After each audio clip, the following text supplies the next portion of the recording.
Shalom, queridos. Hoje é o capítulo 3 do Evangelho de João. Tem como tema Nicodemos e o novo nascimento. Neste capítulo de João 3, vemos um fariseu chamado Nicodemos. Nicodemos está procurando Jesus, por Jesus no meio da noite. E este o ensinará que todas as pessoas precisam nascer de novo para entrar no reino de Deus. Logo após, João o Batista explicará a seus discípulos que sua missão era preparar o caminho para Jesus. O contexto desse capítulo, contexto histórico desse capítulo 3, podemos vê-lo que é anteriormente em Caná da Galileia. Antes desse capítulo nós temos Caná da Galileia, Jesus fazendo milagre. Lembre-se que o Senhor realizara seu primeiro milagre público ao transformar a água em vinho num casamento. Logo após, Jesus Cristo foi até Jerusalém para a Páscoa e lá, chegando, viu o descaso com a casa de seu pai e purificou o templo, expulsando os cambistas que profanavam o lugar. Capítulo 3, versículo 1, João, Jesus e Nicodemos. Nicodemos era um nome comum na Palestina do 119 século. Governante dos judeus se refere ao órgão governativo judaico conhecido como Sinédrio. Então, Nicodemos era um nome comum na Palestina do 119 século. Governante dos judeus, ele era, se refere isso ao órgão governativo judaico conhecido como Sinédrio. João capítulo 3, versículo 2. A humildade de Nicodemos. A vinda de Nicodemos a Jesus à noite pode ter conotações negativas. É provável que noite seja negativa em João 13, versículo 30, mas não em João 21, 3. Vê também a referência ao mesmo episódio, sem conotação negativa aparente, em João 19, 39. Então, para uns é negativo, mas para outros também é positivo.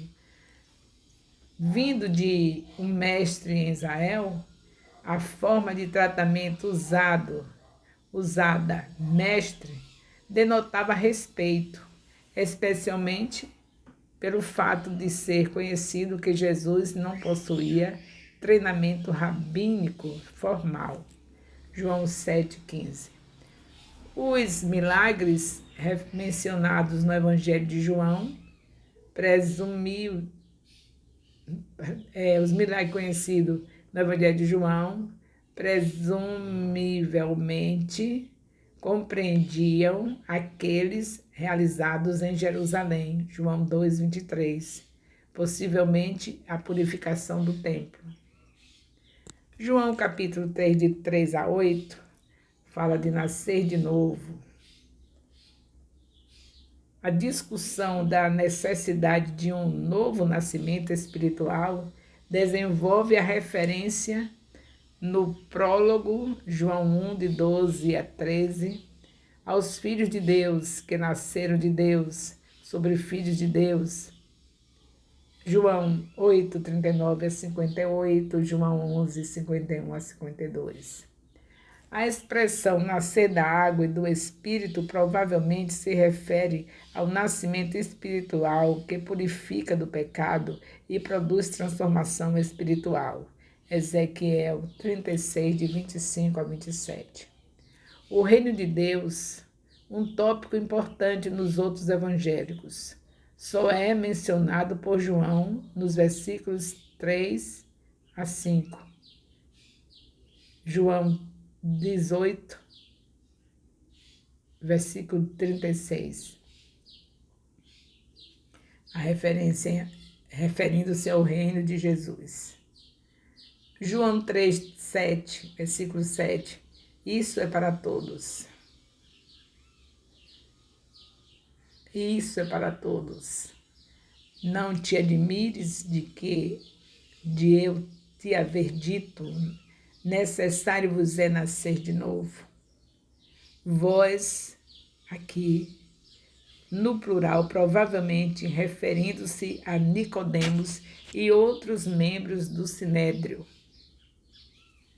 João 3, de 8 a 9, a dúvida de Nicodemos. Jesus ilustrou seu pronunciamento nos versículos 3 a 5 com uma analogia entre o vento e uma pessoa nascida do Espírito. Vento e Espírito são traduções da mesma palavra, no grego e no hebraico. Pneuma e ruach. Pneuma no grego e no hebraico ruach. Embora a origem do vento seja invisível, seus efeitos podem ser observados. O mesmo acontece com os que nascem do Espírito. João capítulo 3, de 10 a 11. Tu não entendes? Jesus está aqui retornando o cumprimento, embora censure Nicodemos por sua falta de compreensão. João 3, de 12 a 13, coisas terrenas e coisas celestiais. A declaração de Jesus pode aludir a Provérbios 30, versículo 4. Só Jesus desceu do céu e voltou para lá. Lucas 24, 51, Atos 1, 9. João 3, 14 a 15, a serpente de bronze. A referência ao Filho do Homem sendo levantado é a primeira de 3 declarações do tipo levantado em João. Do tipo levantado em João 8, 28. Todas as 3 falam do futuro levantamento do Filho do Homem, com duplo sentido, talvez inspiradas pela linguagem de Isaías 52, 13. Então, nas 3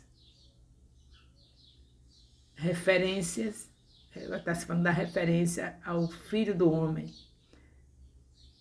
levantado.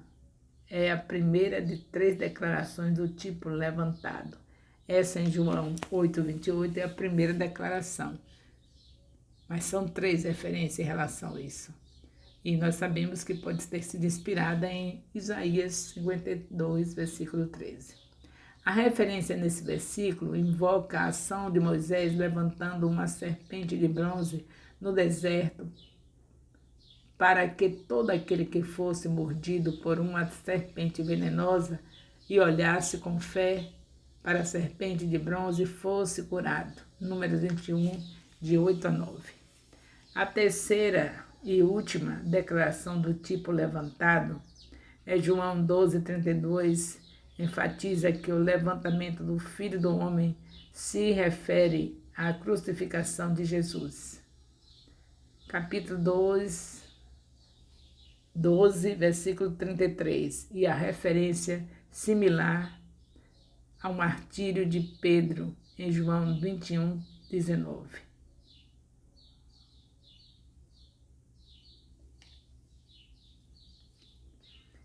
João 3, de 16 a 18, o versículo universal.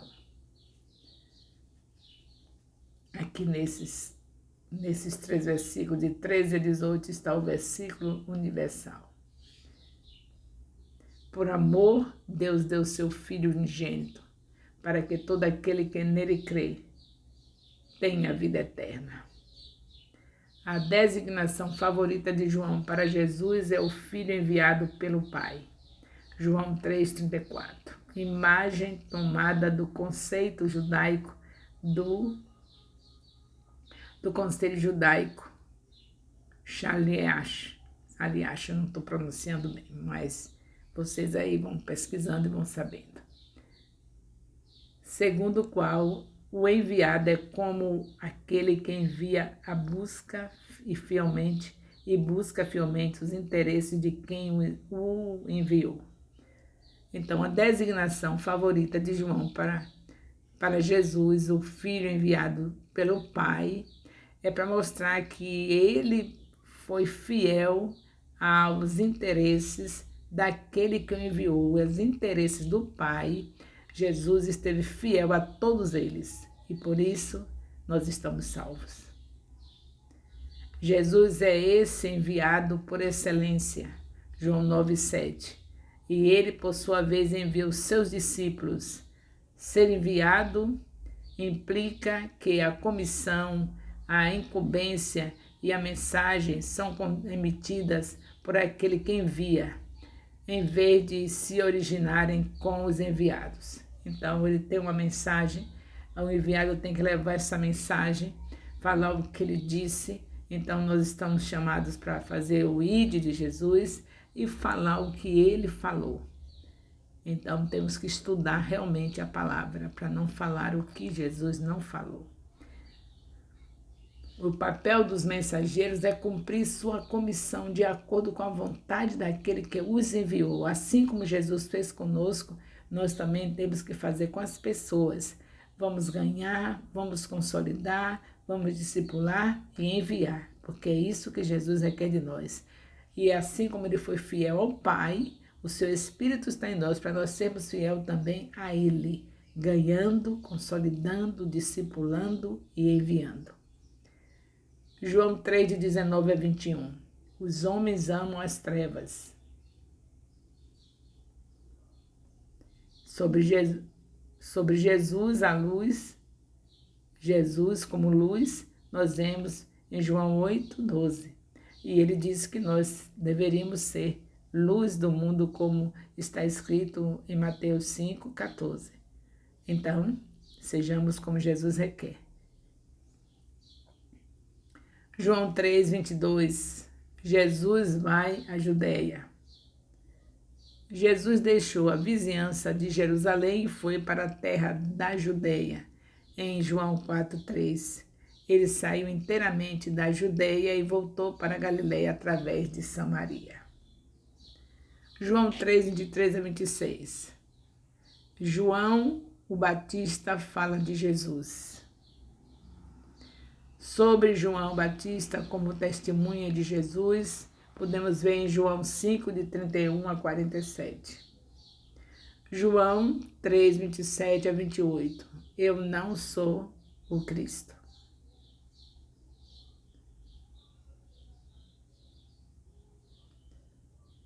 A afirmação de João de que ele tinha sido enviado diante do Messias pode aludir Malaquias 3:1, Mateus 11:10, Marcos 1, de 2 a verso 2, Lucas 7, de 27. Essa afirmação de João de que ele tinha sido enviado adiante do Messias pode aludir a essas passagens citadas, passagens bíblicas citadas. João 3:29, o amigo do noivo.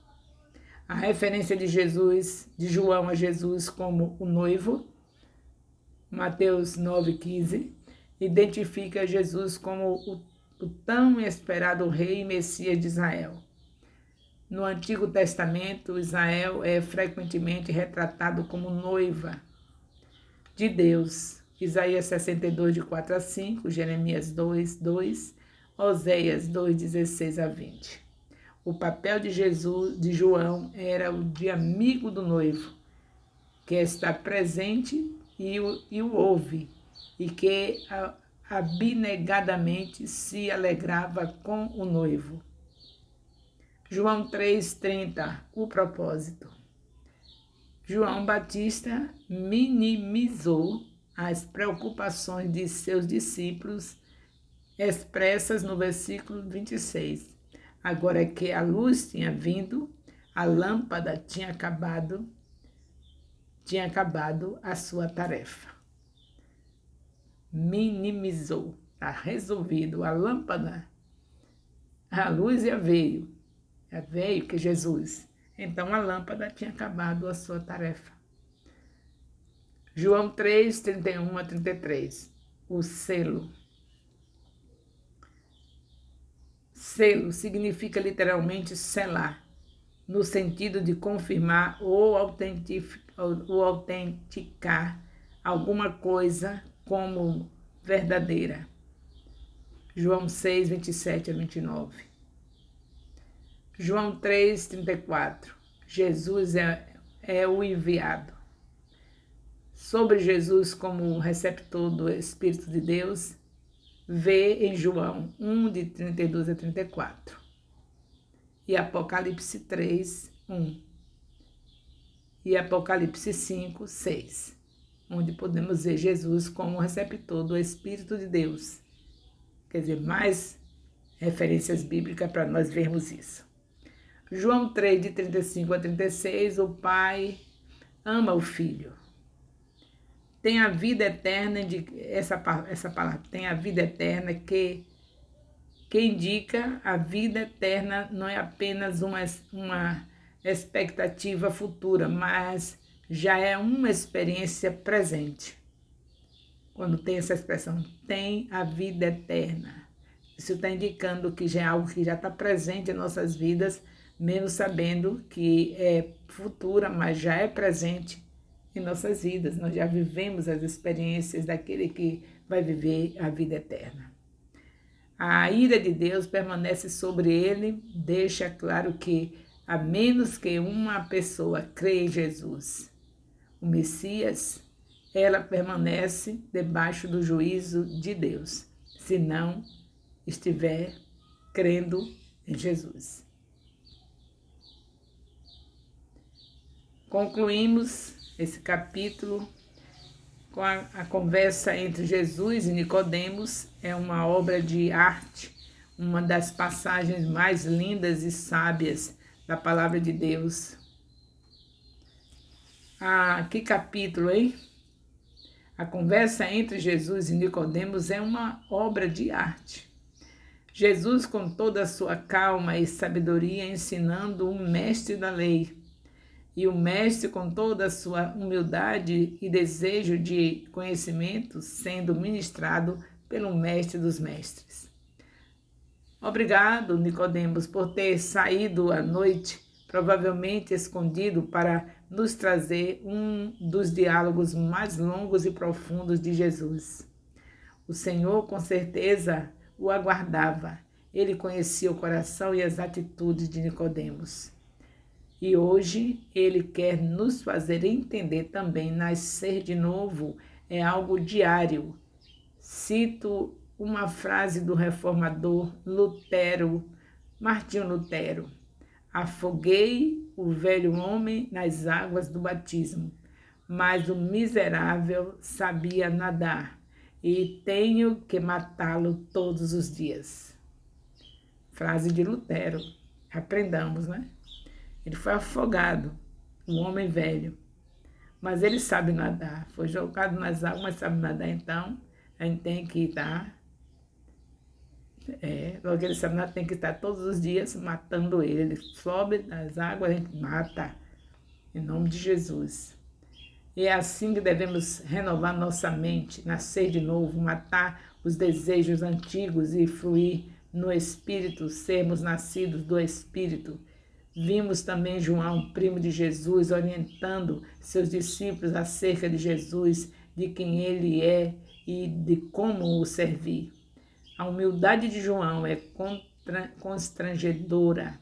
Olhar para todos que o seguiam e dizer que é necessário que ele diminua e que desapareça. Afinal, o noivo chegou e a noiva pertence a ele. Se alegre. Glórias a Deus. E assim nós encerramos o capítulo 3 do Evangelho de Jesus, escrito por João.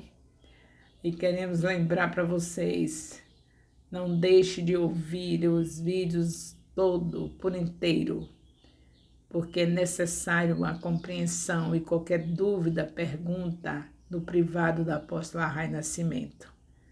Ouçam tudo e coloca no comentário o nome do discipulador, no discipulado, e você que está nesse assunto na sua célula, coloca o nome do líder da sua célula. Isso é importante para a organização do meu trabalho. Você sabe que eu sou, pela graça de Deus, a vice-presidente do ministério e a supervisora geral dos assuntos da célula, dos assuntos do discipulado. E para mim deixar tudo isso organizado, eu necessito que vocês me ajudem. Quando você coloca o nome do seu líder de célula, eu sei qual é a célula que está funcionando. Quando você coloca o nome do seu líder de discipulado, o seu discipulador, colocando o nome no comentário, está me mostrando quais são os discipuladores que estão trabalhando. Em nome de Jesus, me ajudem, porque nós não devemos fazer a obra de Deus relaxadamente. Para fazer a obra legal, eu tenho que ter a cooperação de todos vocês também. O amor de Deus, nosso Pai, a graça salvadora do nosso Senhor Jesus Cristo, a comunhão do Espírito Santo, seja com todos os discipuladores e discípulos, com todos os líderes de células e componentes de células do Ministério Apostólico Internacional Filho de Jerusalém, desde agora e para sempre. Amém. Louvado seja Deus. Aleluia.